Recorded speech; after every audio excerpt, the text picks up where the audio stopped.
السلام عليكم ورحمة الله وبركاته. ازيكم يا رجال، عاملين ايه الاخبار؟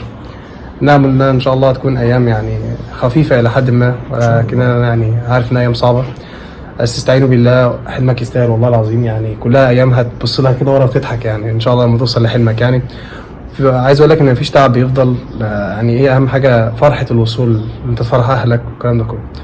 ان شاء الله فيديو النهارده عن الفيزياء. معانا ان شاء الله دكتور احمد عامر، وكان التاني على الجمهورية في دفعة 2024 من 10 من رمضان. يعني احلى مسا على رجاله العاشر والله العظيم، سواء كان في كل الكليات او حتى طلبه، ما شاء الله بحسهم ان هم طلبه محترمين جدا. يعني ربنا يكرمهم يا رب. ان شاء الله دكتور احمد عامر يعني هو اللي هيتكلم النهارده، زي ما اتكلم في التوحيد والفقه. انا ان شاء الله تكونوا استفدتم، وان شاء الله هيديكم وصلت ان شاء الله في الفيزياء، وهنورطه في الكيمياء والاحياء برضه. اتفضل يا دكتور. استدلنا النهارده. بسم الله الرحمن الرحيم. دلوقتي كان عندك فيزياء، يعني انا بحذرك من اول فيديو.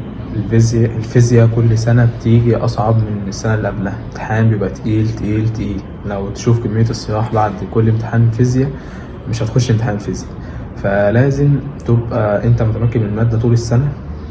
انا بتكلم واحد عايز يقفل، انا لازم ابقى متمكن من الماده طول السنه. كنت بحل ايا كان مع مذاكره المدرس، كنت بحل كتاب الامتحان كويس جدا. ايا كان كنت بذاكر وبحل اللي عليا. المفروض الفيزياء كانت ليها خصوصيه زياده كده، انك تميزها شويه وقت تحل اكتر. طبعا يا دكتور، بس كده نقول الكلام ان كلامنا ده للعام والازهر، يعني العام والازهر دلوقتي ما عادش مفيش حاجه فرق. يعني الكلام برضه كلام العام ياخده برضه، يعني الطالب العام يستفيد برضه من الكلام ده. اكيد طبعا ما عادش في فرق بين امتحان الفيزياء في الازهر وامتحان الفيزياء في العام. بس احنا كازهريه بنبقى اللي هو مايلين شويه للازهر وعارفين النظام شويه. امتحاننا ودخلنا الامتحان قبل كده وكنا محطوطين في يوم من الايام، والحمد لله ربنا عدى على خير، وان شاء الله الايام دي هتعدي على خير وربنا هيعدي على خير. عايزين بقى دكتور ايه خطوات فعاله كده ان انا اجيب 60 من 60 دلوقتي؟ انت حاليا في وقت نزول الفيديو يعتبر لسه بتخلص تفنش الحديثه، يا اما خلصتها وبدات تراجع. طب انا هبدا اراجع ازاي؟ لسه بقى ابدا امسك كل فصل واحل عليه الاسئله اللي انا كنت حلها قبل كده؟ اكيد لا.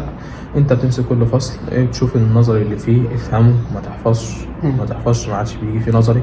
عايز تامن نفسك انت فهمت وهتحفظ كلمتين ولا حاجه بنفس السياق، فخلاص دلوقتي لازم ابقى فاهم 100% كل كلمه، كل قانون، كل مساله، كل فكره. ده اهم حاجه في الفيزياء. احفظ الار دي بتاعت ايه، بخلي بالك ان في ار مساحه، في ار كده، عشان لو جاب لي كذا معطى في المساله. بالظبط. هو بيحب يرخم في الحاجات دي شويه.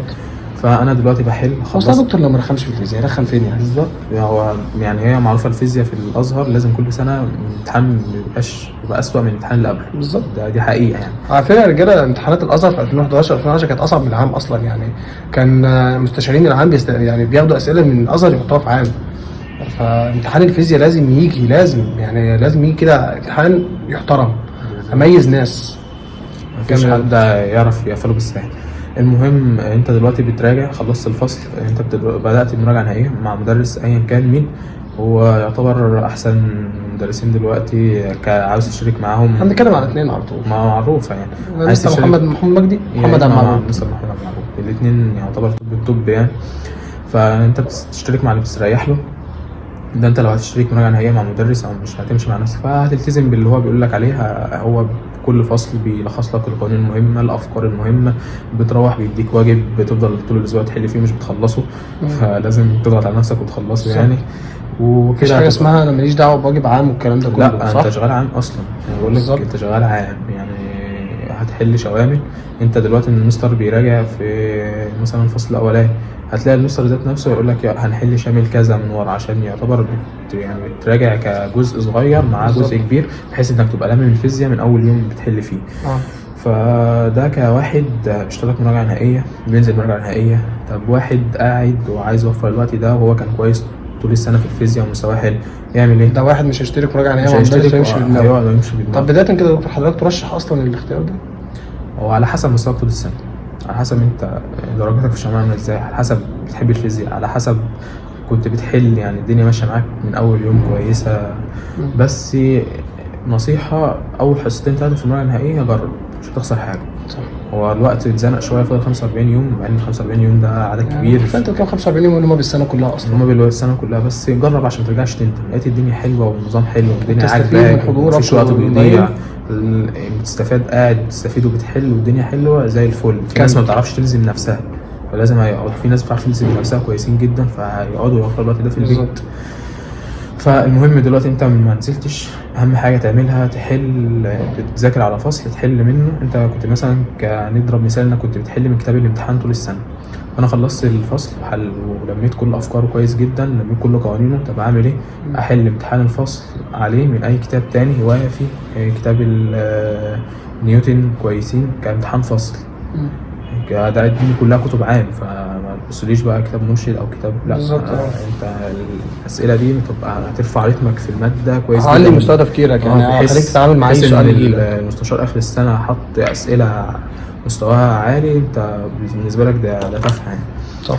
خلصت 8 فصول على هذا الوضع، ممكن تمشي معاهم وانت بتحل في 8 فصول. يعني خلصت الكهربائيه عايز تبقى هتحل شوامل وكده، دلوقتي زنق هتحل معاهم شوامل عادي جدا بمعلوماتك، اللي هو انت لسه مش مراجع الماده مش في دماغك، بس عادي هتحل. اول شاملين 3 الدنيا هتبقى صعبه شويه وبتاع، بعد كده هتبدا تحل.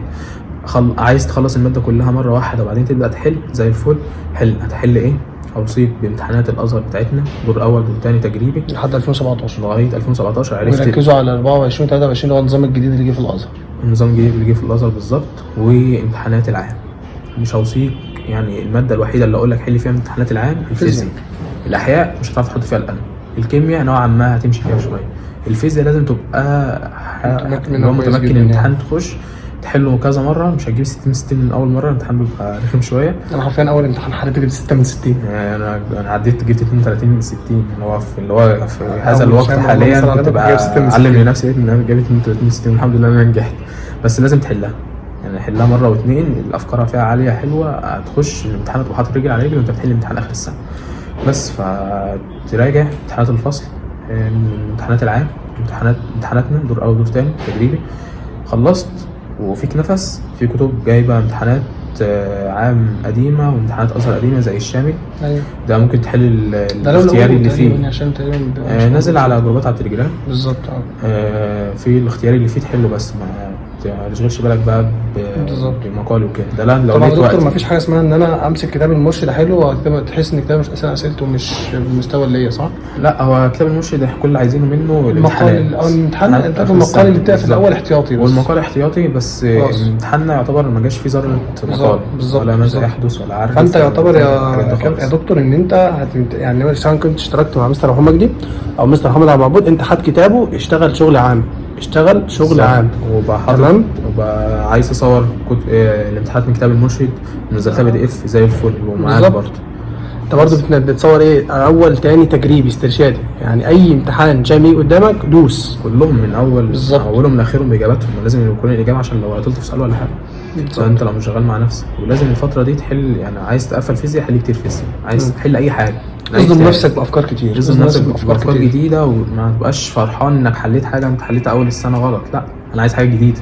انا دلوقتي مستواي المفروض بحلها 8 ابواب مع بعض صح. انت هتبدا الاسبوعين دول تخلص اللي هو تلم فيهم الفيزياء عشان تبدا الشهر الجديد انا احل امتحانات فيزياء من اي حته، عام ازهر.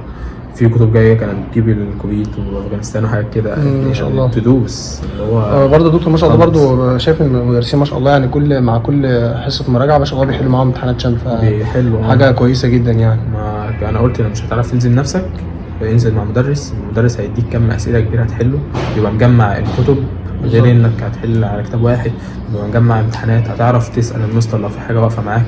عشان كده قلت لك انزل جرب اول حصتين 3، لقيت الدنيا ماشيه معاك كمل، ما لقيتش الدنيا ماشيه معاك لا خلاص. وكده كده انت مش هتفضل قاعد رايح لغايه ليله الامتحان، في ناس بتقعد اصلا قاعده من زمان، في ناس بتفضل لغايه ليله الامتحان على حسب مستواك في الماده عامل ازاي، وحسب مستواك في الماده برضه.